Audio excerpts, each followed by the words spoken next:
Bismillah, alhamdulillah, wassalatu wassalamu ala rasulillah, wa ala alihi wa sahbihi wa man walah.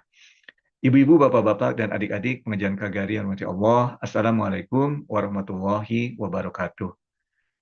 Allah Subhanahu wa Ta'ala berfirman di dalam surat Yusuf, ayat yang 21 atau bagian akhir dari ayat ke-21, yang artinya dalam bahasa Indonesia, dan kami memberikan kedudukan yang baik kepada Yusuf, dalam hal ini Nabi Yusuf alaihissalam, di muka bumi ini. Dan kami mengajarkan kepadanya tabir mimpi. Dan Allah Maha Kuasa atas segala urusannya, Subhanahu wa Ta'ala.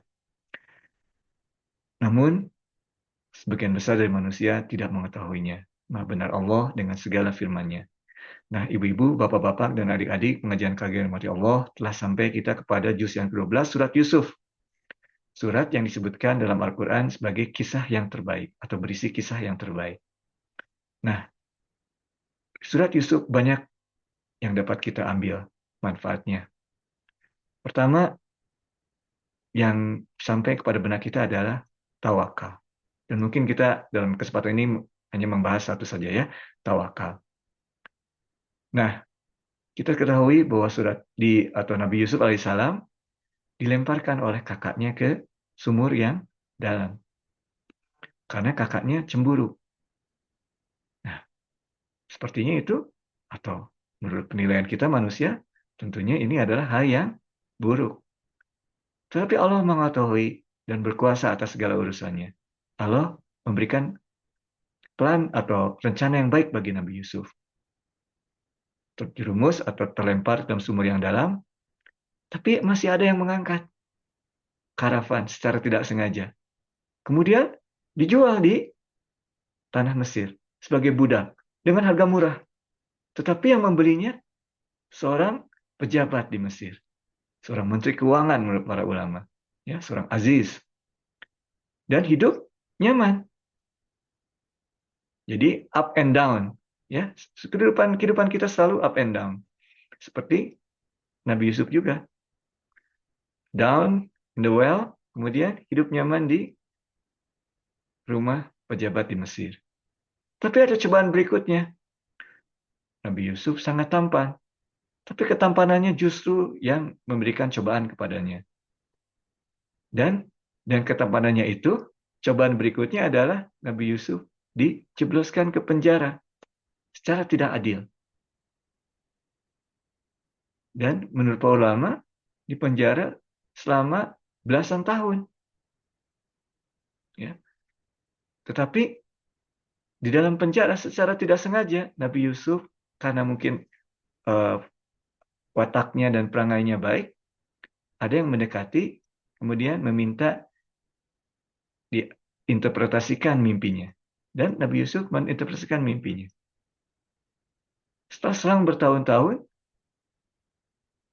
temannya itu bebas, dan salah satunya, karena yang satu meninggal, yang satunya lagi menjadi seorang pembantu dekat dari raja, dan raja itu bermimpi, dan pembantunya itu ingat, oh ada seseorang di penjara yang dapat menginterpretasikan mimpi, dan dia menginterpretasikan mimpi saya dengan benar. Kemudian menyampaikan kepada raja itu, kemudian raja itu panggil dia, interpretasikan mimpi saya. Nabi Yusuf menginterpretasikan mimpi raja tersebut.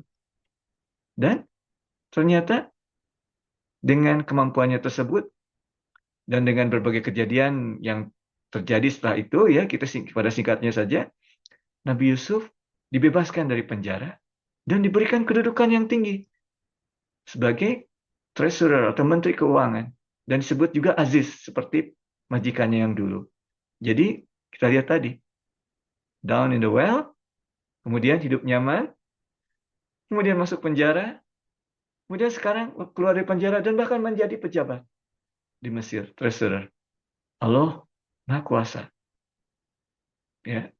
Sekarang dan menurut pendapat mata kita sepertinya menghadapi cobaan dalam kisah kehidupan kita. Tapi kita belum tahu Allah yang memberikan rencana. Tapi kita juga melihat Nabi Yusuf. Walaupun diberikan cobaan seperti itu, cobaan yang buruk, cobaan yang baik, dia tetap istiqomah dan tetap tawakal kepada Allah. Nah, makanya kita juga harus demikian. Walaupun kadang-kadang up and down, kita harus tawakal. Kita berusaha dengan sebaik-baiknya, tapi kita juga yakin bahwa segala keputusan dan hasilnya itu di tangan Allah. Nah, ibu-ibu, bapak-bapak, dan adik-adik pengajian kajian milik Allah, demikian sedikit yang dapat kita ambil dari kisah Nabi Yusuf. Banyak sekali. Dan banyak literatur Islam yang membahas kisah Nabi Yusuf. Tapi dari kesempatan ini kita hanya membahas sedikit saja. Yang benar hanya dari Allah, kesalahan dari Ivan sendiri.